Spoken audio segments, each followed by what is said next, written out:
Welcome to Rizvi's e-learning channel.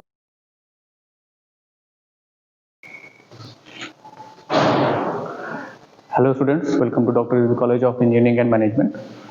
आज के lecture में हम सेंट्रल रोड फंड के बारे में पढ़ेंगे। इससे पहले हमने जैकर्स कमेटी के जो की पॉइंट्स थे उनको हमने पढ़ा था कि उन्होंने क्या चीज़ें जो है प्रपोज की थी रोड के लिए। रोड को एक नेशनल इंटरेस्ट बताया था कि इसको नेशनल इंटरेस्ट करना चाहिए, और जो लोकल बॉडीज़ हैं और जो टेरिटोरियल गवर्नमेंट्स हैं उनसे ये काम नहीं हो पाएगा, क्योंकि एक बड़े अमाउंट पे से काम करना है और काफ़ी चीज़ें इसके अंदर जो नहीं इंक्लूड करनी है। तो जैकर कमेटी ने बताया था, तो उसके अकॉर्डिंग यह सेंट्रल रोड फंड जो है वो फाउंड हुआ था 1 मार्च 1929 में, ठीक है।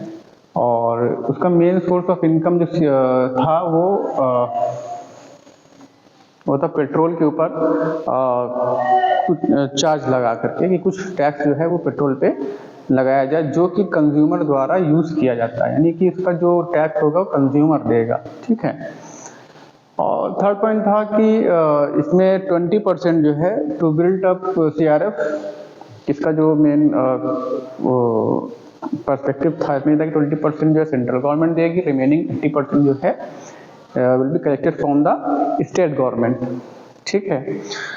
तो उसके बाद थर्ड पॉइंट था सेंट्रल रोड फंड का कि the whole matter related to account, जो अकाउंट का जितना भी मैटर रहेगा वो अकाउंटेंट जनरल जो होंगे उनके अंडर में होगा। अकाउंट का जितना भी है जो कि सेंट्रल रेवेन्यू से रिलेटेड है, ठीक है।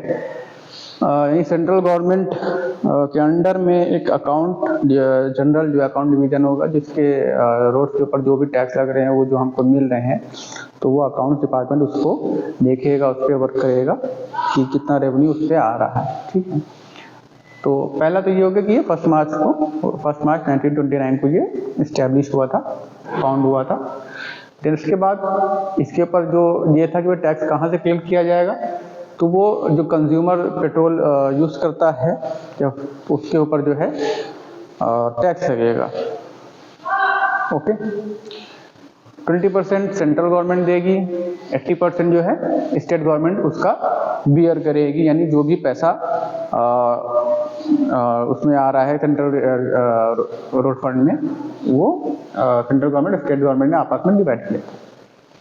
देन आफ्टर अकाउंट्स का है, अकाउंट जो है अकाउंट जनरल जो कि सेंट्रल रेवेन्यू के अंडर में आएगा, वो उसका अकाउंट्स को मेंटेन करेगा, ठीक। और एडमिनिस्ट्रेटिव कंट्रोल किसके पास रहेगा? एडमिनिस्ट्रेटिव कंट्रोल रहेगा मिनिस्ट्री ऑफ ट्रांसपोर्ट के पास, ठीक है। तो एडमिनिस्ट्रेटिव क्या होता है कि उसको मेंटेन करना, उस पर उसको नई तरीके की जो नई रोड्स हैं उनको बनाना, और पुराने रोड्स को मेंटेन करना, और इस तरीके की चीज़ें जो हैं। तो एडमिनिस्ट्रेटिव कंट्रोल किसके अंडर में आ रहा था? मिनिस्ट्री ऑफ ट्रांसपोर्ट के अंडर में आ रहा था। ये पूछे जाते हैं, ये सवाल पूछा जाता है, तो इसको जब आपके एग्ज़ाम में अगर आता है तो ये पॉइंट्स आप जब लिख देंगे तो जो आपका मार्क्स है वो आपको मिल जाएगा इसके अंदर से, ठीक है। आज का लेक्चर यहीं पे, देन आफ्टर मिलते हैं नेक्स्ट लेक्चर में। Thank you.